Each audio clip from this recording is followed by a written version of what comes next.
Welcome back to FinTalk with RJ, your weekly dose of financial wisdom. I am your host, Arjun, and today we have a truly inspiring story that I believe many of our listeners, especially young families, will resonate with. We're talking about financial independence and how one young mom is charting her course towards it. Joining us in the studio today is Priya Sharma, a 25-year-old Indian housewife with a big dream to achieve financial independence through the Indian stock market by the age of 55. Priya, welcome to FinTalk with RJ. Thank you, Arjun. It's a pleasure to be here. Priya, 25 and already thinking about financial independence by 55. That's commendable. What inspired you to embark on this journey, especially with a 3-year-old young daughter, Pranamya? Well, Arjun, it all started when Pranamya was born. My husband, Rajesh, who is 34 and a businessman, and I realized that we wanted to secure her future and also have the freedom to pursue our passions without financial constraints.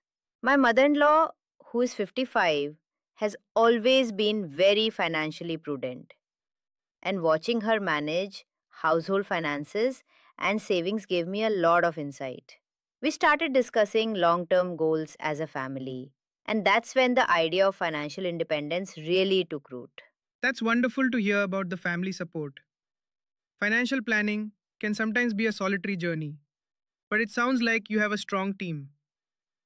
How does Rajesh support your investment decisions, being a businessman himself? Rajesh is incredibly supportive. He handles the family business, so he understands the market dynamics and the importance of long term vision. We discuss investment ideas together. He helps me research companies and sectors. He also encourages me to learn more, suggesting books and financial news to follow. It's truly a joint effort. Even my mother in law, with her experience, often shares valuable insights, especially about patience and avoiding impulsive decisions. That collaborative approach is key. Now, let's talk about the Indian stock market. It's been quite a ride for India, and many are calling the next decade India's decade. What's your perspective on India's growth story, and how does that factor into your investment strategy? I'm incredibly optimistic about India's growth story. We are a young nation with a massive demographic dividend, increasing urbanization, and a growing middle class. The government's focus on infrastructure, manufacturing, through initiatives like Make in India and digitalization is creating a very robust economic environment. I believe sectors like infrastructure, renewable energy, digital services, and financial services are poised for significant growth in the next few years. These are some of the areas I'm actively looking at. You touched upon government policies. What specific policies do you think will play a crucial role in shaping India's economic landscape and consequently the stock market in the coming decade? I think the production linked incentive or PLI schemes are a game changer for manufacturing.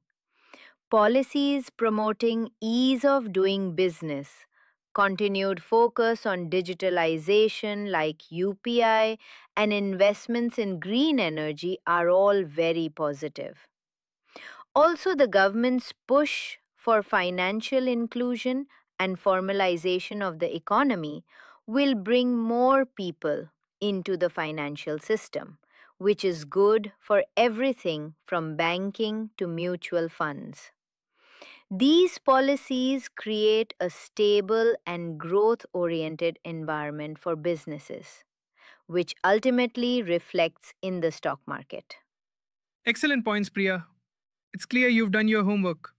For our listeners who are perhaps just starting their investment journey, what would be your top piece of advice based on your experience so far? My biggest advice would be to start early, even with small amounts. Consistency is key. Don't be intimidated by the market. Educate yourself. There are so many resources available online and through podcasts like yours. And most importantly, have a clear financial goal and a disciplined approach. Don't chase quick returns.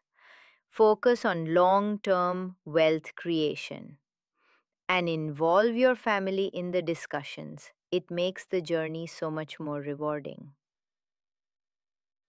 Start early, be consistent, and educate yourself. Powerful words from Priya Sharma. It's truly inspiring to see a young mom like you taking charge of her financial future and aiming for financial independence. We wish you all the very best in achieving your goal of financial freedom by 55. Thank you so much for sharing your journey with us today, Priya. Thank you, Arjun. It was a pleasure. And that's all the time we have for today's episode of FinTalks with RJ. Join us next week for another insightful discussion on personal finance. Until then, invest wisely and live freely.